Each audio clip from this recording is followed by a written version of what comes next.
Hey, what's up, everybody? Welcome back to my channel. My name is Paul, the Canadian Snowman, here with our finale of the First Punic War. What a ride it has been! It's only 4 episodes, so I guess not really too much of a long, more like kind of like a sprint. But you know, basically a very laid back kind of series I found. But things definitely picked up in the last episode. We had some cool war battles, cool naval battles, and it was pretty cool. Pretty graphic stuff right there, man. Got people flying everywhere, you know, boats flying everywhere. It was pretty cool. Pretty cool, gruesome stuff, man. So, but anyways, guys, we're on the last one. Uh, was last, because I heard there was a big naval battle. I'm assuming that was the last episode, and we're going to go to land now. I'm not really sure what to expect in this episode because part of me thinks we had our big naval battle in this series, but the naval battle, or the power of the seas and all that, is a huge thing in this war. Huge. Like whoever controls the sea pretty much wins the war.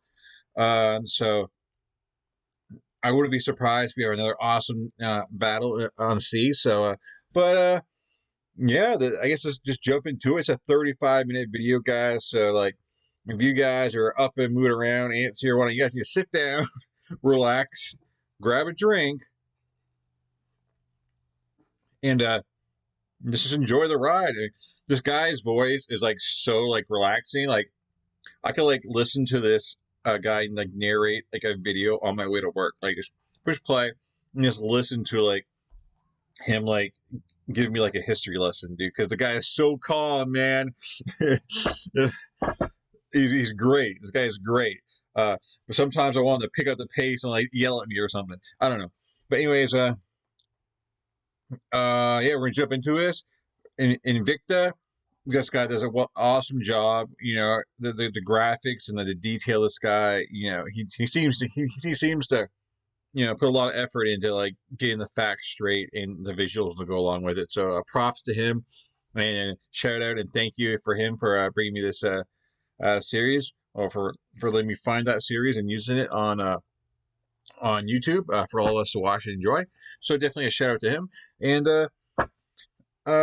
yeah, please hit that like and subscribe, guys, when we get into the finale here. And who's winning where's my phone? Who is winning the poll right now? Because the winner of the poll, that's the episode I think I'm starting on tomorrow.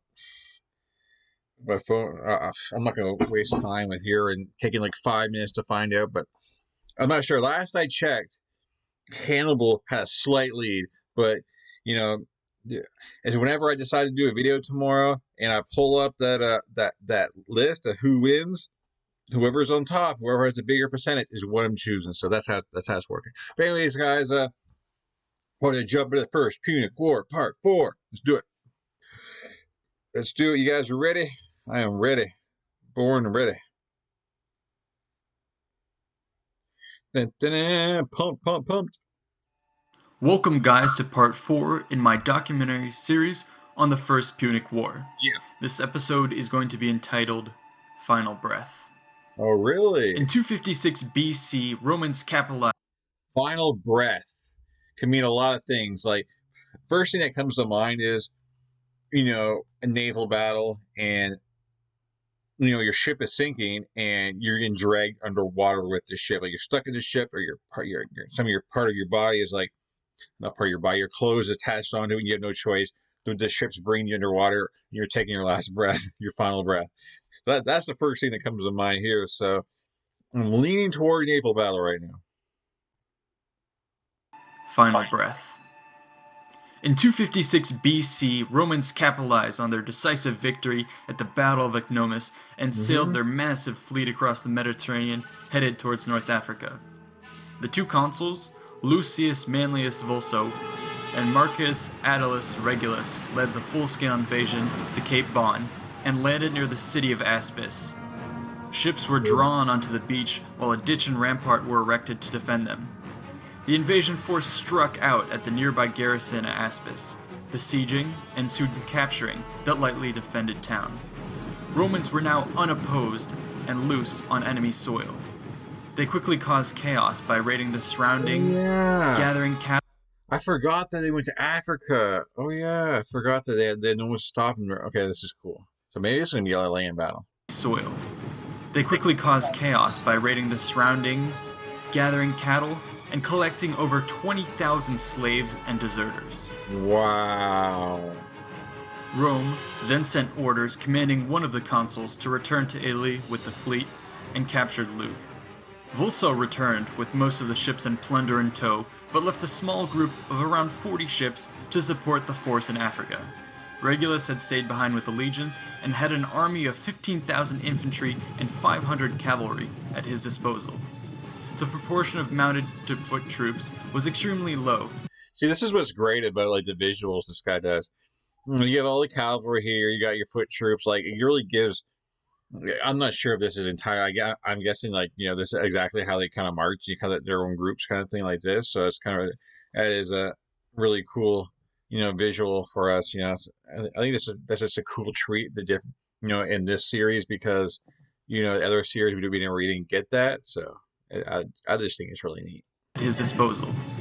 The proportion of mounted to foot troops was extremely low, given the complexity of transporting large numbers of horses overseas. Those that did make it were severely malnourished and had trouble in battles. This would prove to be a relatively decisive factor in the engagements that would follow. Uh-oh. Meanwhile, the Carthaginians were scrambling to respond to the imminent danger. They decided not to directly oppose the Roman landing due to the recent devastating blows suffered by the fleet. Instead, the Punic High Command looked to the immediate defense of the city of Carthage itself. 2 new generals were elected, Hasdrubal, son of Hanno, and Bostar. Okay. Additionally, Hamilcar was recalled from his command in Sicily, along with 5,000 soldiers and 500 horsemen. Historical details are sparse, but it is generally assumed that the 3 generals helped join command and rallied a force of comparative size to the Romans, but bolstered it with more cavalry and elephants. Nice. In late 216 BC, Regulus pushed out and began to besiege the town of Attis. The Carthaginians set forth to relieve the city and entrenched themselves atop a hill near the Roman camp. This Punic force stationed itself to overlook the Roman siege works and threaten the position. However, they refused to advance further, erring on the side of caution. It's at this point, however, that the Romans spotted an opportunity. They reasoned that the broken ground on which the Carthaginians were stationed would actually be an impediment to their own cavalry and elephants. In a bold move, Regulus decided to assault the hilltop position. Polybius seems to indicate that the Romans attacked at dawn, most likely following a concealed nighttime approach. 2 Roman columns approached from opposite directions. In their way stood a group of mercenaries who had hastily assembled once the alarm was raised. These Punic forces were able to drive back the first legions, but were themselves attacked from the rear by the second Roman force and routed. The collapse of this guard force triggered a panic within the camp and led to its rushed evacuation. Wow. The bold attack was an incredible success, although most of the Carthaginian cavalry and elephants managed to escape unscathed. It should be noted, however, that the assault could have easily resulted in disaster had the attack been properly scouted and effective defense mounted. In any case, the Romans capitalized on their good fortunes and proceeded to seize the nearby city of Tunis. From this point, Regulus was able to continue his ravaging of the surrounding territory. Panic now gripped the city of Carthage. Their fleet had been sunk, their defensive army destroyed, and now the Numidian kingdoms were rising up in revolt to the south. To make matters worse, refugees from the countryside now streamed to the city of Carthage, swelling the population dramatically and straining the food supplies. Damn. Regulus was now in a strong position, but ironically he feared Rome the most at this point. His term of office had nearly ended, and he was now at risk of being called back from the front before ending the war on his terms. See, that's what it's like. I think it's just a big downfall of Rome right now. Like for their leaders, like he's leading, he's doing a great job, and he's he's trying to win the war here, and then get called back and put someone new in your place who doesn't know the flow of the wars going on, just have the experience, or have seen the things that's been going on. I don't know. I guess they can't really change the rules in the middle of a war, but I just I don't know. The fact that they do it every year, it just seems like too like fast of a I don't know of a rate to kind of change leaders. I don't know. Not a big fan of how they doing that, because that could mean disaster for them because the new guy might make wrong decisions based on like he doesn't know. And he was now at risk of being called back from the front before ending the war on his terms and claiming victory. It is because of this threat that he decided to send peace envoys to Carthage. These messengers were welcomed eagerly. However, the mood of the city quickly soured when Regulus sought to impose a treaty which would force the Carthaginians to admit total defeat. The Carthaginians felt that the terms were far harsher than their actual fortunes in war warranted. The city was still far from admitting defeat and began to reform their army. During the winter of 255 BC, Greeks were recruited to help train the army. Principal among them was the Spartan-trained soldier Xanthippus. Xanthippus was openly critical of the recent Carthaginian failures and stressed that the cavalry and the elephants should have been used to maximum effect on an open plain. He was appointed then as a senior military advisor and became heavily involved in the retraining of the army. 12,000 infantry were drawn up, along with 4,000 cavalry and 100 elephants. The men were trained beneath the walls of Carthage, with Xanthippus drilling them on proper military command and maneuver. Morale quickly improved when the infantry was bolstered by the arrival of survivors from Hamilcar's Sicilian army. A new phalanx was also drafted, consisting of Carthaginian citizens. That's so cool. Seeing this change of heart in their opponents, the Romans decided to react quickly to destroy this ember of hope. 1 second. They advanced to within a couple miles of the Punic camp. All right. All right, sorry, I'm back. Here we go. Seeking to strike another decisive blow. The armies met on level plains. This was a deliberate move on the part of the Carthaginians, who had learned from their disastrous... Yeah, I was gonna say like I'm sure they're gonna put their elephants and that up front, before they made a mistake, have them like in the middle of your army, and so this will be very interesting because they know what to expect from the Romans, and the Romans are I'm assuming would expect them to fight the same way. So I'm expecting a little bit of a different outcome here, but we'll find out. Plains. This was a deliberate move on the part of the Carthaginians, who had learned from their disastrous positioning in the last encounter with Rome. Xanthippus is given credit with the deployment of the Punic forces this time. The nearly 100 elephants were placed in a massive line at a significant distance ahead of the main force. The citizen phalanx was placed in the center, with a large mercenary formation to their right. Cavalry and skirmishers were then split between the two flanks, supported by more mercenaries. Regulus was confident, but still remained wary of the elephants facing him. Polybius reports that he prepared for the elephants by forming the men many maniples deep. It is most likely that this means he deployed in the traditional triplex acies, but ensured that each maniple was actually formed up with more ranks.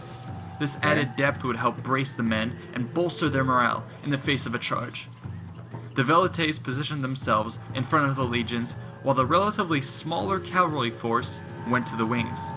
As the forces approached, their fronts proved to be the same width, with the exception of the elephants that did not stretch to cover the entirety of the Punic right flank.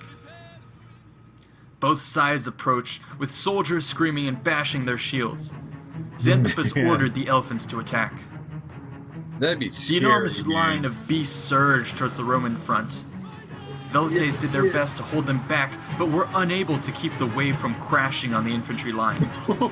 Elephants continued to deal casualties and disorder in the Roman ranks, but failed to shatter the deeper formations. 2,000 legionnaires on the Roman left were unaffected by this devastating charge and pressed forward. They encountered significant success and managed to break the Punic mercenaries, pursuing them off the battlefield. In the center, however, some Roman maniples and various small groups of troops were able to press past the elephant line. Damn. From there they were formed and launched an assault on the Carthaginian phalanx. The Punic infantry were more rested and numerous than the Romans, and easily beat them back. Wow. At the same time, the Roman cavalry, who were outnumbered 4-1, cracked. Their retreat exposed the sides of the Roman infantry. The Carthaginian cavalry now struck on both flanks as elephants continued to trample men from the front. The attacks from both sides forced the maniples to divert their attention from the front and led to a general collapse of the Roman line. Stand or retreat, the Romans were crushed by the elephants and cavalry as the fighting line disintegrated. Regulus and many of the troops were captured in the ensuing rout. Only the 2,000 legionaries were able to fall back in good order to Aspis and rally the survivors. This provided a huge boost to Punic morale and signaled a turn of fortune. Wow. The Numidian princes were beaten into submission, and Carthage even began to make gains back in Sicily. Newfound success may have had its dangers, however. According to some sources, Xanthippus seems to have fled Carthage, supposedly fearing the dangerous jealousy of some Carthaginian leaders. What? Later stories also claim that Regulus was sent back to Rome to negotiate prisoner exchange, but afterwards returned to Carthage to keep faith with an oath he had made, and was brutally executed. The remaining Romans holed up in North Africa would not be left to a similar fate. Rome sent an expedition of 350 ships to evacuate the... I just want to take a second just to... Dude, that was awesome, guys. This freaking elephant just trampled those guys, man. And threw them out of the way. The visuals were awesome, man. That was great, dude. Oh, that's good stuff. Come on, that was awesome. This is definitely the best battle in this entire series so far. I find it just that initial boom and just the fight, that was awesome. The great visuals right there. Rome sent an expedition of 350 ships to evacuate the defeated invasion force. Carthage was eager to inflict more losses on their enemies and sent 200 of their own vessels to engage the approaching flotilla. The fleets met off Cape Hermaeum. Oh, you get battle now? It seems that the scales of battle were tipped when the besieged legions in Africa sallied forth with 40 of their ships. In the ensuing battle, the Punic fleet was taken from both sides and forced to retreat. Dang. The African legions were now saved and successfully convoyed back to Sicily. Once in friendly territory, the Roman forces recuperated. They decided to recover some of the lost prestige following the African campaign and embarked on a display of force. This was achieved by sailing the fleet along southern Sicily in sight of the remaining Carthaginian cities with hopes of overawing them. These hopes were dashed with the appearance of a vicious storm in 255 BC. Uh-oh. Romans were still inexperienced sailors and found themselves completely exposed when the tempest struck. In the dark fury, hundreds of ships snapped in half and sunk beneath the waves. What? Of the 364 vessels which had proudly sailed the day before, only 80 survived. Oh my god. Countless men died in the cold embrace of the deep. Carthage was quick to capitalize on the second major Roman tragedy in recent months. That is crazy. That's bigger than any kind of losses they had the entire war, for the Punic guys, because they didn't have to lose any men, and then Rome loses all those men, all those ships. That's got to be decisive. Man, Rome's got to do something big to overcome that. I mean, they're gonna have to get more shipbuilding, man. Get some more people. That's a lot of people and a lot of ships. Wow, that's nuts. Quick to capitalize on the second major Roman tragedy in recent months. Territorial grabs were made in Sicily, and a force with 140 elephants was landed on the island. The sight of these large, massive animals scared the Roman troops who had heard horror stories from the disaster in Africa. Agrigentum was successfully taken back by the Carthaginians and burned to deny its use by the Romans before this attack force fell back. To the amazement of Carthage, Rome bounced back with alarming speed. If our sources are to be believed, In 254 BC, the Roman fleet was revived when 220 ships were built in a mere 3 months. This Herculean effort allowed Rome to retake the offensive. The new fleet regrouped at Messana with the remains. So they had 80 ships. Now, what they say, like 230 ships now? Like, they did like 150 ships in like 3 months? That's like insane. Like, I was expecting there's like maybe 3 years kind of thing, you know? But wow, like, talk about having an assembly line. That is insane. Allowed Rome to retake the offensive. The new fleet regrouped at Messana with the remains of the old fleet and set sail for Panormus. Legions followed up the attack of the city by land. The walls were breached nearest the sea, and the city fell. Another assault was also launched at the heart of Punic power at Lilybaeum, though the offensive failed. The Roman fleet gained more success by crossing the Mediterranean to Africa. They conducted extensive raiding missions and captured huge hordes of plunder. In 253 BC, the fleet withdrew around the western tip of Sicily and made for a return voyage to Italy. A storm struck again, this time near Cape Pellinurus in Italy. Almost 150 ships were lost. This once again dealt a devastating blow to Rome's campaigns at sea. The legions, however, remained largely undeterred and would seize Thermae and Lipara in the following year. In 251 BC, a protracted battle developed Orokephaledon, which is finally taken in 251 BC by the Romans. Hasdrubal planned a counteroffensive. In 250 BC, he left Lilybaeum with a large force intent on retaking Panormus.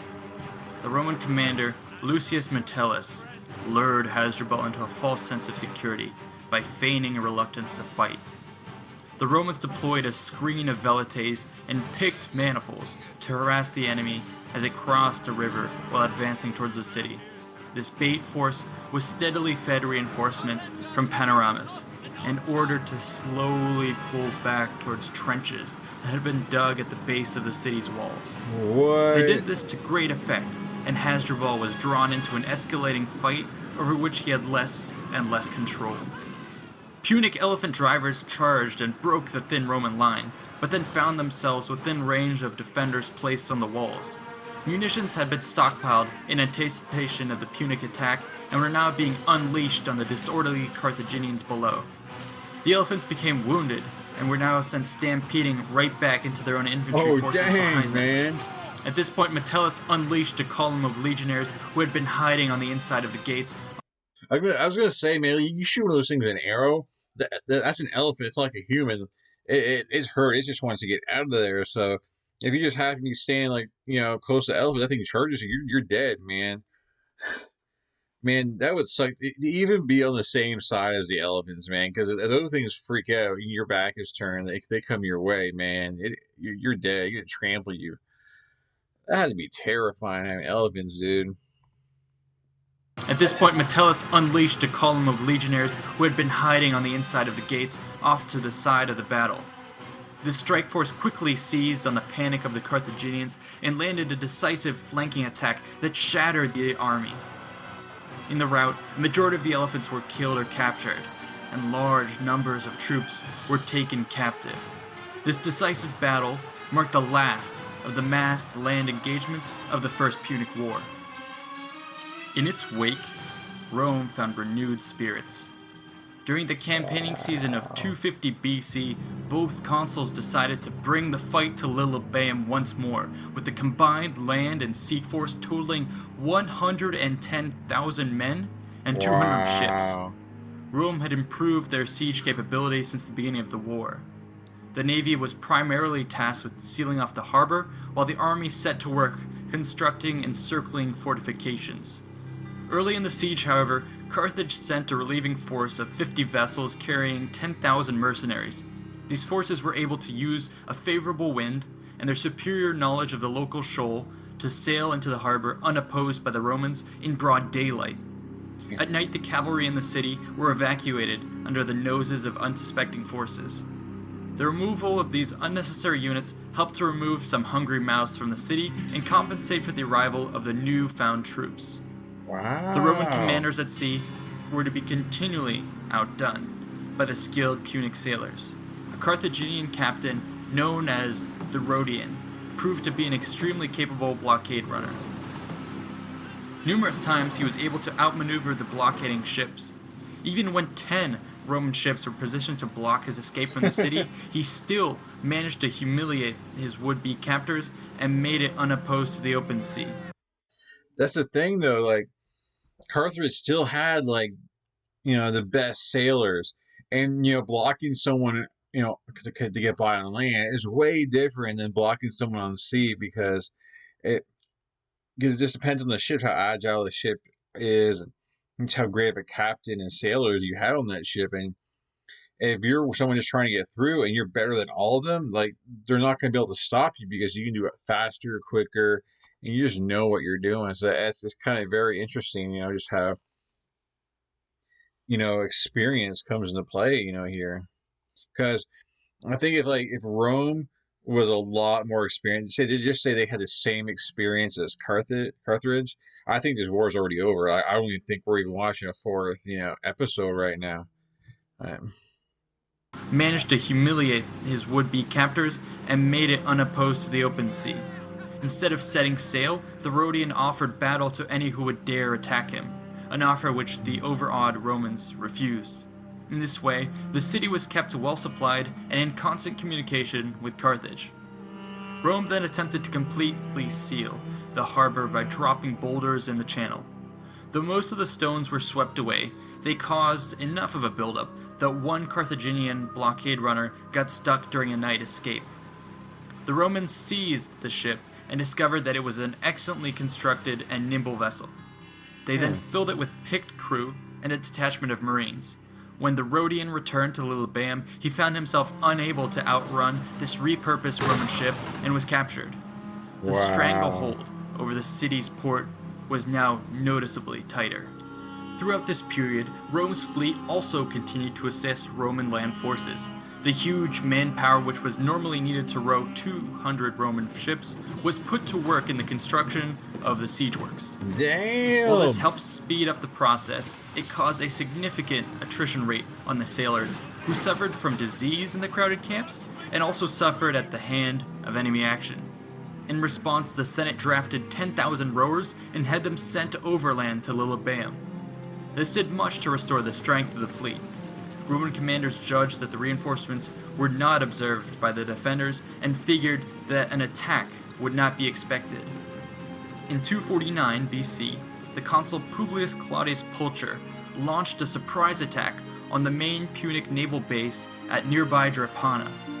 He figured that such a move would allow for the easy taking of a Carthaginian stronghold, and that the fall of this strategic base would precipitate the surrender of Lilybaeum. The attack was staged at night. Claudius ordered his forces to advance along the coast, but in the darkness they lost formation.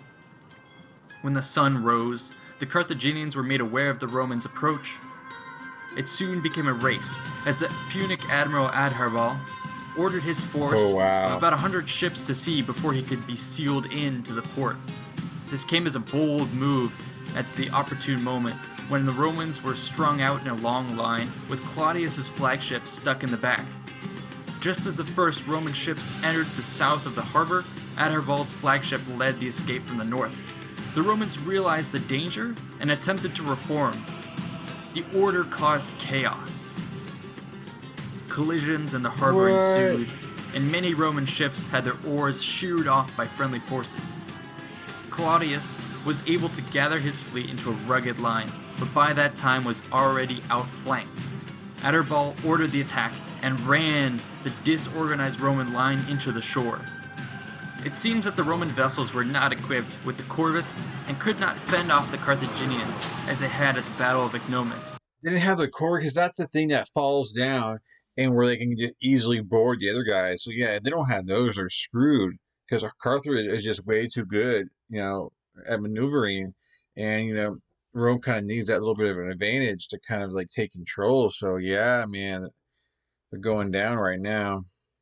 With the corvus and could not fend off the Carthaginians as they had at the Battle of Icnomus. Now, the true skill of the Carthaginians shone through. They had also learned from past engagements and made sure ample groups of marines accompanied the sailors. Now with superior mobility, Adherbal's forces were able to ram and board the trapped Roman ships. The victory proved to be overwhelming.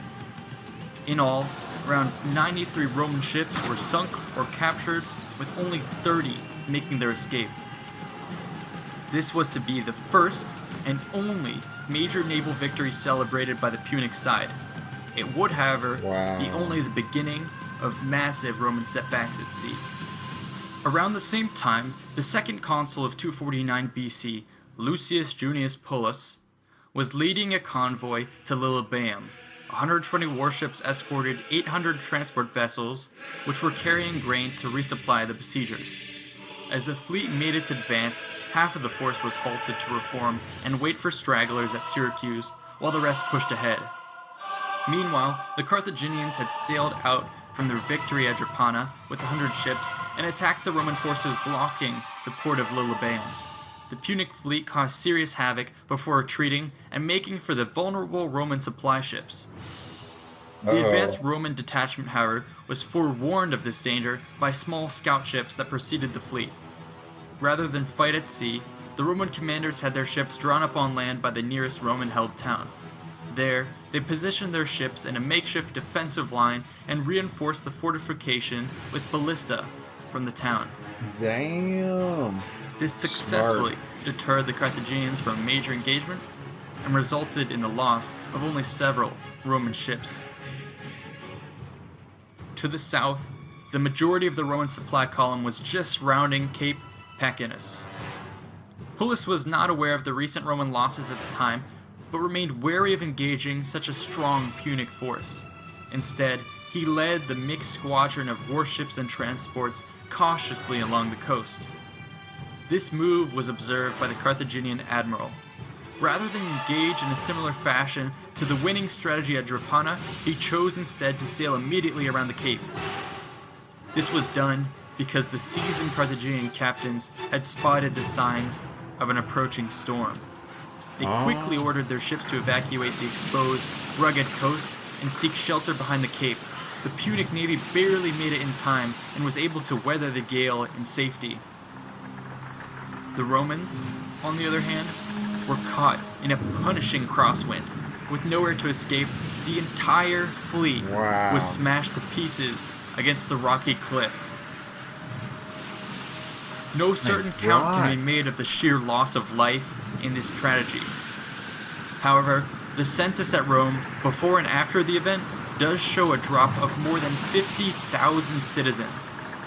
This proved to be a devastating blow to Rome, especially in the wake of the disaster at Drepana. Man, it's like Carthage would be better off kind of just to avoid battle completely and just wait for bad weather. I mean, their biggest victories are from bad weather coming, and because apparently they can read the weather and the waves a lot better than the Romans can, and they're prolonging, Rome from, getting like a decisive victory because of the weather and because they're able to read that. And wow, that's so many men, man. You imagine being in a ship and then just thrown and get basically crushed against the rocks. Oh my God, man, that'd be a horrible death. But damn, man, all they do is stick and move, kind of like skirmish, run away, just keep that on the sea, and just but if they see bad weather, kind of hunker down while the Rome just wouldn't even know what was coming yet because it takes them a while to figure this out. Wow, man, we're seeing some action in this video, guys, man. Land and sea, this is awesome. Especially in the wake of the disaster at Drepana. It would be several years before Rome could dare to tempt its fate at sea again. Years. The battle on land, however, remained undiminished. At Lilybaeum, the siege continued, but with little progress. Roman siege works were continuously counteracted by an extremely active defense force.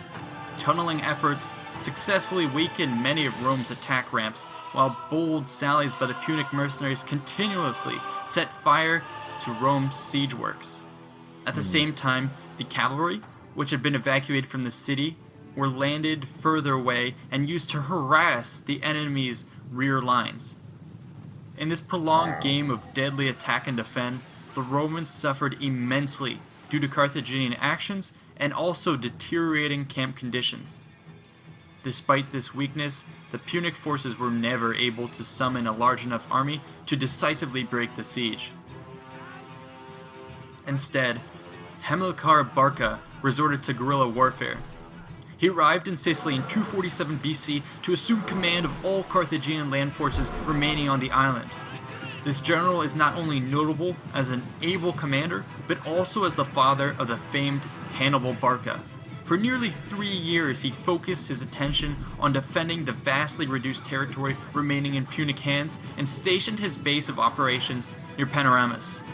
From there, he would win many minor engagements, but a major victory would continue to elude him due to limited resources at his disposal. Damn. The lack of aid from Yeah, it's like Rome.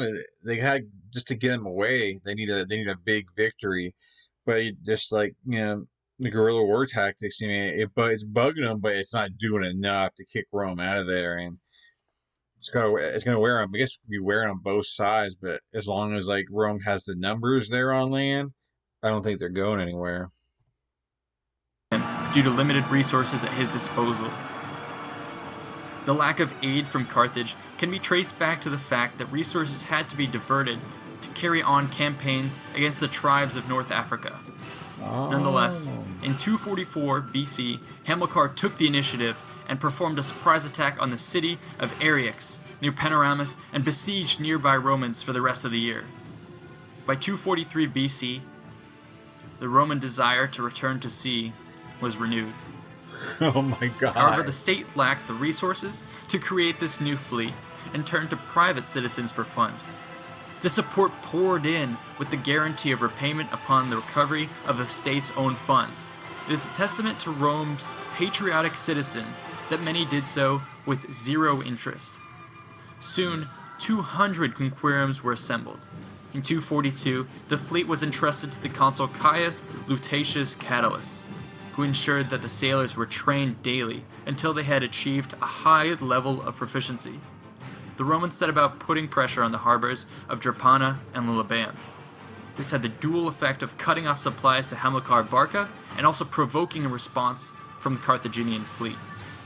Carthage was slow to respond, but finally managed to assemble crews for 250 ships. Oh my While god. this force was exceptionally large, its captains had had to scrape the bottom of the barrel, so to speak, to find enough troops.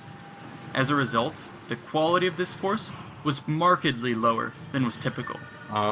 Faced off against Rome's well-drilled fleet, they may have even been, on average, less well-trained than their counterparts. Nonetheless, this fleet set off with the goal of finally supplying Hamilcar with the supplies and reinforcements he needed. It would then take on extra contingents of Marines to seek out a decisive engagement with Rome.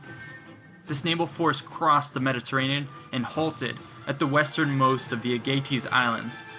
There they awaited a favorable breeze to carry them the final stretch of the distance to Hamilcar's forces at Arioch.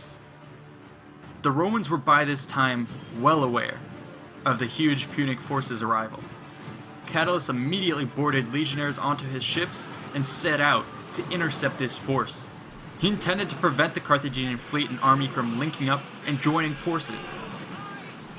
On the 10th of March, 241 BC, he was faced with a tough decision. Oh, what? The Punic fleet had finally found the favorable weather they needed to make the crossing and were setting sail for Arioch. This had to be prevented before Hamilcar's veteran troops could board the Carthaginian ships and make them substantially stronger. Contesting this crossing, however, meant fighting against the elements. The favorable winds which had aided the Punic crossing were blowing heavy swells towards the Romans. These weather conditions warranted serious consideration, given the numerous disasters which had befallen past Roman admirals, careless enough to ignore them. Catulus took the calculated risk and ordered his ships to attack. Roman Yeah. crews battled through the high waves and proved capable sailors in pressing the assault. As this intercepting force approached, the Carthaginians were forced to drop their sails and prepare for battle.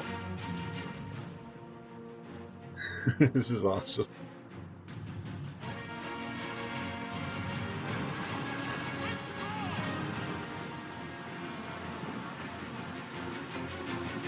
Here we go. Despite having the weather acting against them, the Romans Boom. performed with demonstrable superiority.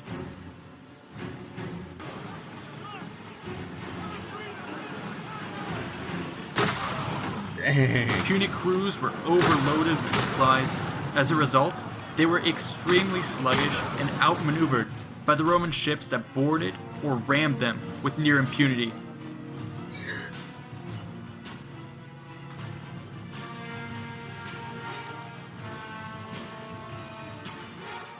Wow.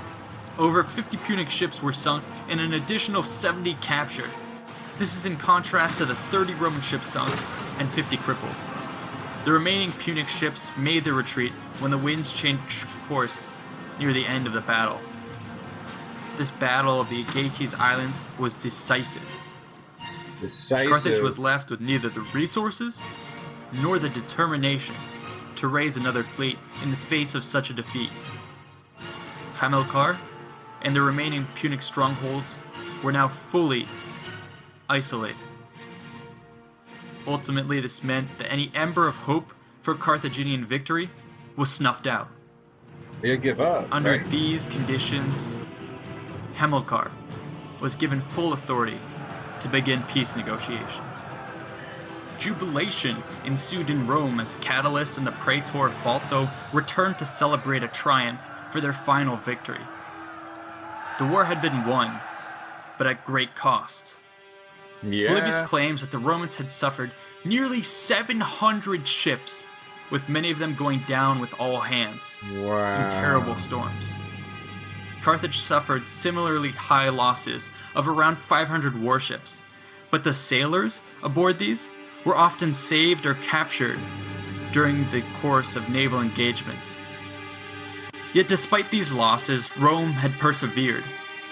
On the whole, it can be said that Rome won the war because it was willing to risk more than the Carthaginians. Throughout the conflict, Roman commanders had shown relentless perseverance in pressing forward. This is epitomized by the invasion of Africa in 256. Although Regulus's expedition ended in disaster, it showed the degree to which Rome was willing to expand the scope of the war to achieve victory. Carthage, on the other hand, never positioned itself to deal a knockout blow to the Romans. Instead, they seemed more content to hold fast and respond to Roman moves.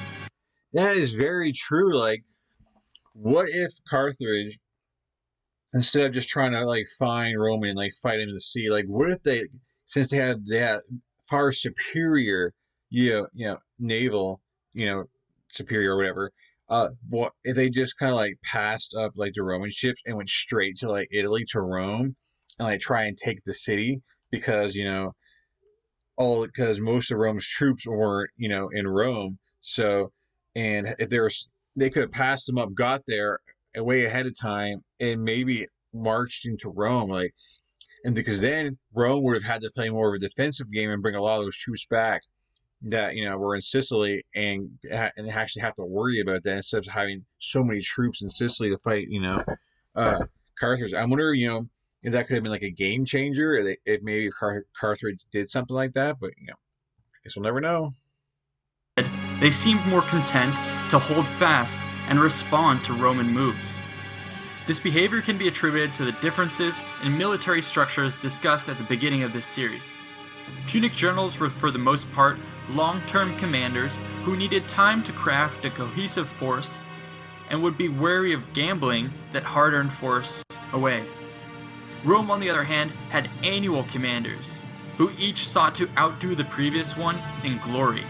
This added greatly to the aggression of the legions, who themselves were constantly being reinforced by an enormous pool of manpower back in Italy, which could not be matched by the mercenaries of the Punic side. Slowly, but relentlessly, Carthage was forced back across Sicily. Roman aggression led to an escalation of the fighting, which was, in the end, to their advantage as well. At sea, this meant that the navies became enormous. In these titanic engagements, the Punic vessels had a hard time using their superior maneuverability to its fullest when surrounded by so many other ships. Add to this the ingenious development of the Corvus, and the Romans were able to gain an advantage at sea through brute strength. Ultimately, control of the Mediterranean meant control of Sicily. When Carthage failed to contest Rome's final victory at the Aegates Islands, it was all over. The consul Catulus was eager to be the one to conclude the war and negotiated final terms. As victor, he was sure to treat Rome as undisputed champion, but he showed a small degree of leniency to speed up negotiations before a commander could be appointed to replace him. Hamilcar was able to gain, in this way, the concession that all his forces would be able to leave Sicily without surrendering their arms to Rome, thus safeguarding their honor. The rest of the terms dictated by Catulus, however, were highly punitive, and are as follows. First, Carthage must evacuate all forces from Sicily. Second, neither side was to be allowed to make war on the other's allies or become involved in the other's internal affairs. Third, Carthage must release all Roman prisoners at no cost, while Carthaginian prisoners would only be returned upon payment of a ransom. Fourth, Carthage must pay Rome 2,200 Euboean talents over the next 20 years. Rome would only approve the treaty by increasing the payments to 3,200 talents, with 1,000 payable immediately. In addition to leaving Sicily, Carthaginian forces must also evacuate all of the small islands between Sicily and Africa. This treaty was meant to be punishing. Roman diplomacy was always tied to war making, with both joined to utterly remove an opponent as a future threat. Oftentimes, a recently defeated entity would be made a subordinate ally to the Roman power, and its forces used to supplement the capacity of the legions. The sheer size of the Carthaginian territory and economy, however, made this approach impossible. It is this factor which had caused Rome to further increase the economic pressure on the treaty. These were expected to keep Carthage in check for the foreseeable future. Rome was perhaps too quick to judge the fate of this defeated power. Though Carthage became embroiled in brutal internal conflict following the First Punic War, they would bounce back. Punic advances into Spain, led by the Barcid family, allowed new wealth to pour into the city of Carthage. Trade networks were renewed, and agriculture flourished. To the amazement of Rome, Carthage was in a position to pay off the war indemnities well ahead of schedule. Carthage, the felled beast, was recovering from her wounds. These wounds had only proved to be temporary, but had festered with hate and a desire for revenge. Oh yeah.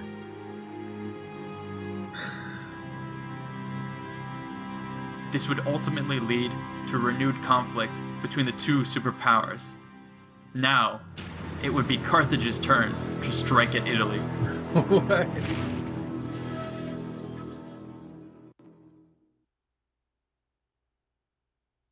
What? Wow.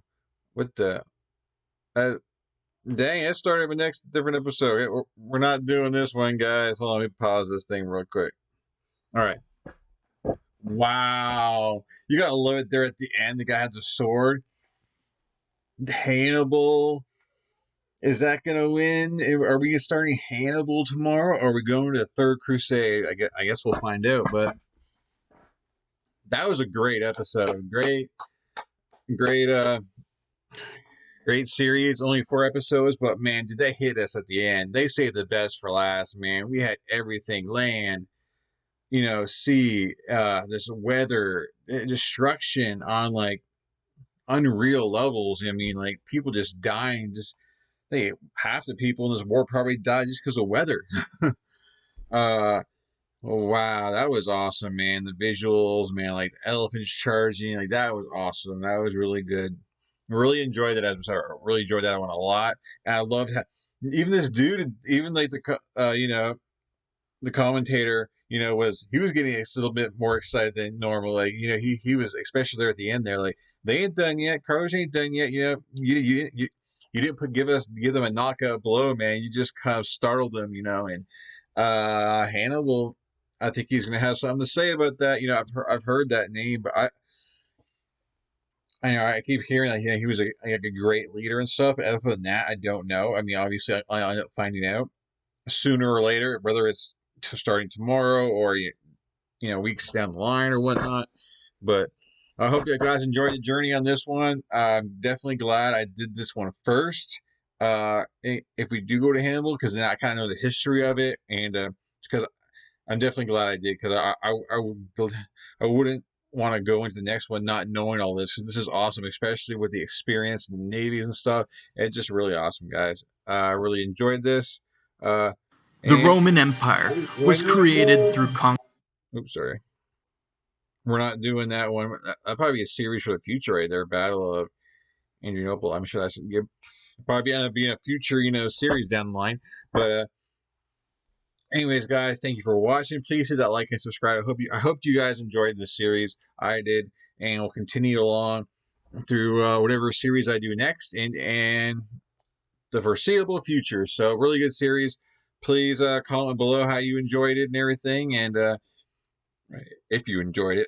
I hope you did. But I thought it was pretty exciting. This last one was pretty exciting. Come on, you got to admit it was pretty exciting. The visuals, the commentator was even getting hyped up a little bit. He's a very mellow guy, but eventually he couldn't even help himself there at the end. You can feel like, the excitement in his voice a little bit. But anyways, guys, like, subscribe. I'll catch you guys in future videos. This is awesome. You're awesome. Love you guys. My awesome history friends. We'll continue on this awesome journey to the wherever we go next. I don't know. We'll find out tomorrow, guys. Peace.